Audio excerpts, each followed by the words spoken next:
नमस्कार, मैं पंकज प्रसून। दोस्तों, दो बड़ी खबरें हैं बंगाल से। पहली बड़ी खबर यह है कि कोलकाता हाई कोर्ट ने भारतीय जनता पार्टी के नेता शुवेंदु अधिकारी को संदेश खाली जाने की इजाज़त दे दी थी। कोलकाता हाई कोर्ट में उन्होंने एक PIL दायर किया था। उसके बाद कोलकाता हाई कोर्ट ने फैसला दिया कि शुवेंदु अधिकारी संदेश खाली जाकर पीड़ितों से मुलाकात कर सकते हैं। इसके बावजूद, कोलकाता हाई कोर्ट के फैसले के बावजूद, जब शुवेंदु अधिकारी संदेश खाली पहुंचे तो पुलिस ने उन्हें नहीं जाने दिया। बहुत हंगामा हुआ। आपको एक तस्वीर दिखाते हैं। ये तस्वीर उस वक्त की है जब शुवेंदु अधिकारी कोलकाता हाई कोर्ट के फैसले के बाद संदेश खाली जा रहे थे, लेकिन पुलिस उन्हें रोकने का प्रयास कर रही थी। विरोध में भारतीय जनता पार्टी के कार्यकर्ता जय श्री राम के नारे लगा रहे थे।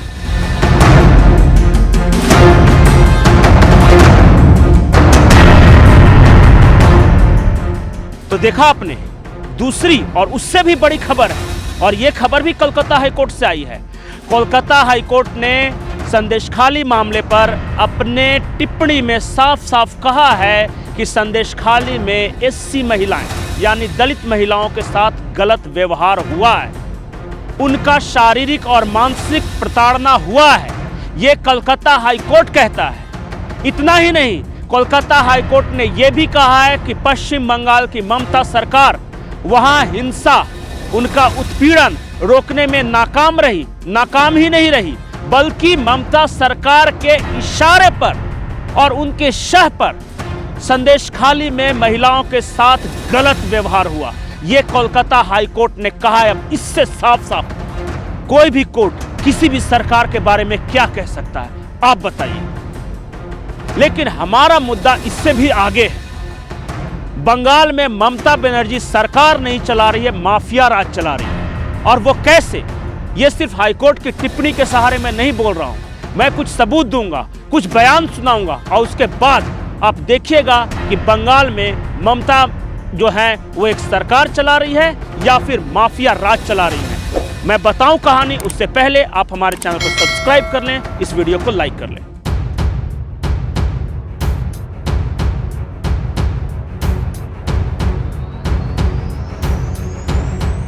दोस्तों, संदेश खाली की दलित महिलाओं के साथ जो कुछ हुआ, उसे कोलकाता हाई कोर्ट ने भी माना है, उसे राष्ट्रीय महिला आयोग ने भी माना है, उससे जो भी इंडिपेंडेंट एजेंसी जांच करने गई उन सब ने माना है।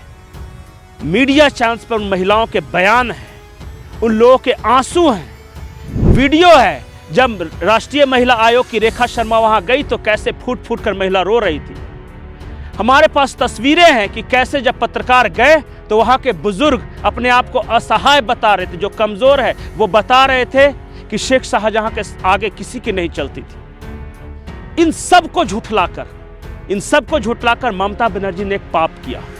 उन्होंने पश्चिम बंगाल विधानसभा के अंदर खड़ा होकर यह कहा कि संदेश खाली RSS का गढ़ बन चुका है, और संदेश खाली में जो 2000 की संख्या में महिलाएं जो DC के आवास पर प्रदर्शन करने आई, सारी की सारी दलित महिलाएं थी, वो RSS की एजेंट है।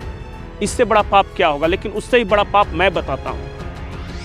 एक पार्षद हैं, काउंसिलर, जिनका नाम है अनन्या बंदोपाध्याय। बाहर के लोग उन्हें अनन्या बनर्जी कह सकते हैं। वो मिस कोलकाता रह चुकी है। बजट पर अपने भाषण में उन्होंने जो कुछ कहा, एक महिला होने के नाते या फिर इस देश का नागरिक होने के नाते आप शर्मा जाएंगे कि एक महिला इस तरह खुल के कैसे कह सकती है। अनन्या बनर्जी ने बजट पेश होने के पहले बाकायदा खड़े होकर यह कहा है कि क्रिश्चियनिटी में या ईसाई समुदाय में पोप का, फादर का, नॉन्स के साथ, जो नन होती हैं उनके साथ शारीरिक रिश्ता आम बात है, ये कॉमन है, वहाँ सेक्सुअल रिलेशन चलता है। एक महिला किसी समुदाय के बारे में, जो किसी समुदाय के पूज्य हैं, पोप की इज्जत पूरी दुनिया में है। फादर चर्च के जो होते हैं उनको इज्जत के निगाह से देखा जाता है। नन्स के बारे में कहा जाता है कि उन्होंने बहुत कुर्बानी दी और आज भी वो एक संयमित जीवन जी रही है।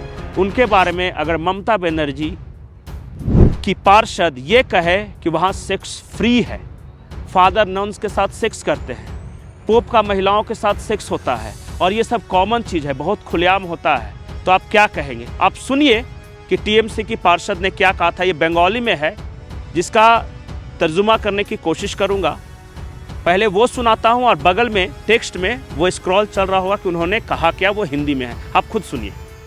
গত 17 ফেব্রুয়ারি 2024 মাননীয় মহানগরী কলকাতা কর্পোরেশনের বাজেট প্রস্তাব পেশ করেছেন ফিনান্সিয়াল ইয়ার 2024-25।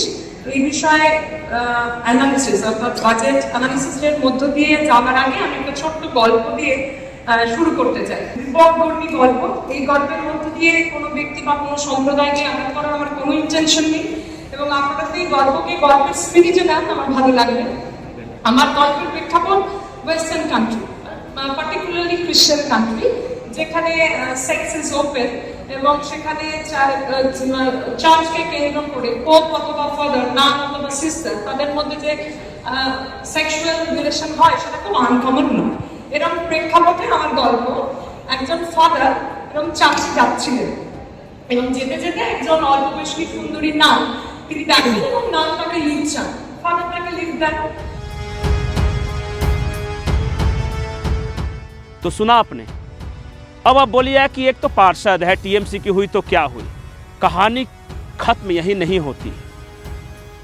जादवपुर जो लोकसभा क्षेत्र है वहां से 2019 में भी ये टिकट चाहती थी, लेकिन वो टिकट काटकर मिमी चक्रवर्ती को दे दिया गया। अब मिमी चक्रवर्ती ने टीएमसी से रिजाइन कर लिया, ये कहते हुए कि टीएमसी के गुंडे उनके साथ गलत बर्ताव करते हैं। मिमी चक्रवर्ती के साथ उन्हीं की पार्टी टीएमसी के गुंडे क्या गलत बर्ताव करते होंगे या क्या कुछ करते होंगे, उसका सिर्फ अंदाजा लगाया जा सकता है।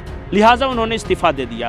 अब अनन्या बनर्जी या अनन्या बंदोपाध्याय ये जादवपुर से लोकसभा की टिकट की अभ्यर्थी, और इस बार चांसेस हैं कि उन्हें लोकसभा का टिकट दे दिया जाए।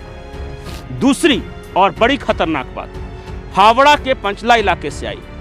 वहां सैकड़ों की संख्या में महिलाएं उतर आई।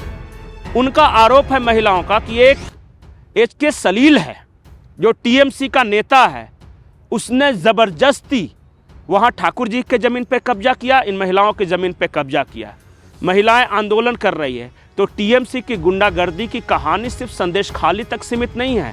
संदेशखाली से हावड़ा के पास से सटे पंचला इलाके को देख लीजिए, वहाँ के महिला पार्षदों के बयान देख लीजिए, और जिस बेशर्मी से ममता बनर्जी ने विधानसभा के अंदर बयान दिया था वो देख लीजिए, या अगर देखना है तो वो वाकया देख लीजिए कि एक रिपोर्टर लाइव कर रहा है और पुलिस उसे उठाकर इस बात के लिए अरेस्ट कर रही है कि उस रिपोर्टर ने ममता बनर्जी के भतीजे अभिजीत से कुछ कड़े सवाल कर लिए थे।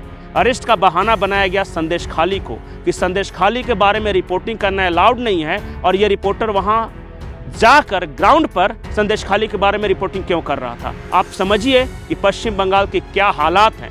आप समझिए कि कोलकाता हाईकोर्ट की टिप्पणी के बाद भी वहां कुछ नहीं बदलने वाला। कोलकाता हाईकोर्ट ने तो साफ साफ कहा है कि न सिर्फ संदेशखाली की महिलाओं के साथ गलत हुआ, बल्कि एक सिस्टम उनके सपोर्ट में खड़ा था। अब इससे साफ कोई भी हाईकोर्ट क्या कर सकता है। आपको हमारी स्टोरी कैसी लगी, राय जरूर दें। नमस्कार।